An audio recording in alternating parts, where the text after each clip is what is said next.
IPN7 के सभी दर्शकों का स्वागत है हमारे इस खास पेशकश युवा में। आपके साथ मैं स्मिता शर्मा हूं और यहाँ इस सीरीज में हम बात कर रहे हैं सदियों से सिर्फ भारत ही नहीं बल्कि दुनिया भर के युवाओं के लिए प्रेरणा स्रोत रहे स्वामी विवेकानंद की। स्वामी विवेकानंद का मानना था कि भारत का भविष्य भारत के वेदांतों, पश्चिमी ज्ञान विज्ञान और नैतिकता के समन्वय पर निर्भर करेगा और एक सुंदर भारत की कल्पना की थी। इस सपने को संजोने के लिए उन्होंने देशवासियों को अग्रेसिव गुडनेस का मूल मंत्र दिया था। क्या है ये अग्रेसिव गुडनेस? सबसे पहले अगर मैं स्वामी जी आपके पास आ सकूं, जब उन्होंने अग्रेसिव गुडनेस की बात की, आक्रामकता की बात की, एक भलाई के कॉन्सेप्ट में तात्पर्य क्या था स्वामी विवेकानंद का? स्वामी विवेकानंद ऐसा कहते थे कि यदि हम भलाई करें या पहले तो हम अपने जीवन में भलाई को स्वीकार करें तो उसके लिए हमें साथ साथ में साहसी भी बनना पड़ेगा। कहने का मतलब वो कहते थे be good but don't be goody goody. यदि हम चाहते हैं कि समाज में भी ये मूल्य आए तो उसके लिए उसका हमें प्रचार प्रसार करना पड़ेगा। उसके लिए हमें उसी प्रकार की हिम्मत चाहिए जिस हिम्मत के साथ एक टेररिस्ट अपने जो हिंसात्मक विचारों को फैलाता है, हमको उतनी ही मिशनरी दिल से अहिंसा के विचारों को और विश्व भातृत्व के विचारों को, देशभक्ति के विचारों को और मूल्यों को अपने जीवन में लाने का प्रचार प्रसार करने के लिए उतनी ही निर्भीकता से पूर्वक करना पड़ेगा। एक बात स्वामी जी आपसे अगर मैं पूछूं, जो उन्होंने एक बात और कही थी कि महान त्याग से ही जो है महान कार्य संपन्न होता है।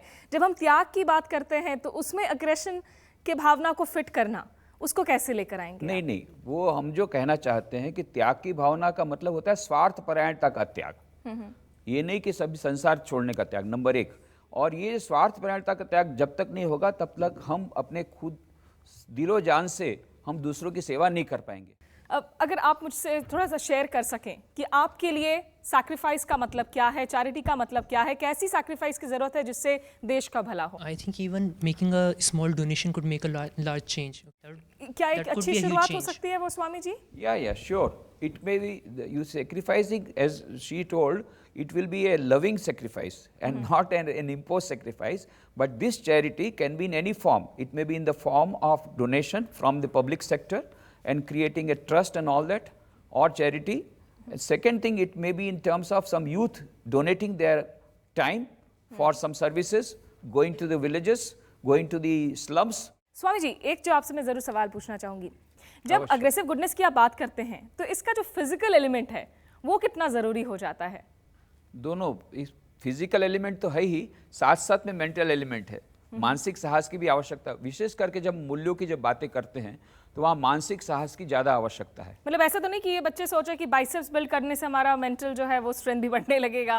वैसे स्वामी विवेकानंद ने कहा था अवश्य कि you will be nearer to heaven through football rather than by the study of Gita. बिल्कुल, ये कहा था उन्होंने कि you will be nearer to heaven through football rather than by the study of Gita.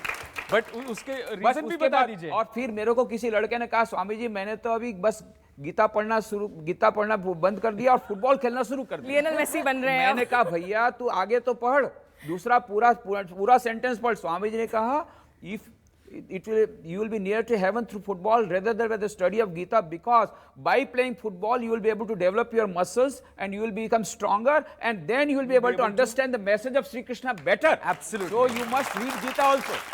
ये सवाल मैं इसलिए पूछ रही हूँ क्योंकि स्वामी विवेकानंद ने खुद कहा था कि आपको किसी भी शख्स को आंखें बंद करके जो है फॉलो नहीं करना है।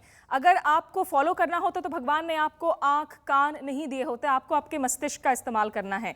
ऐसे में अग्रेसिव गुडनेस को डेवलप करने के लिए क्या आपको लगता है कि लोगों को आइकन्स की जरूरत है या उन आइकन्स को खुद अपने अंदर ढूंढ सकते हैं? अगर मैं आप सबसे रिएक्शंस ले सकूं।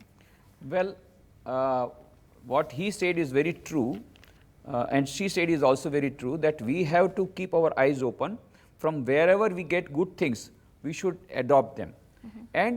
But for some people, some particular personalities will be more attractive. So there is no mind in making them as idols, and idols may change also in one's life. For example, in my life, there was somebody else who was the idol. Now somebody else is an idol. So it changes according to your maturity, but that doesn't matter. So you take inspiration from anywhere, जहाँ से भी प्रेरणा मिले उसको लेकर के। पर बात यही है जो आपने जो कही वही बिल्कुल मार्के की बात कही कि स्वामी विवेकानंद ने कहा था कि मुझे भी तुम ब्लाइंडली फॉलो मत करो, पहले अपनी बुद्धि का व्यवहार करो, be rational and cross examine everything and then accept it.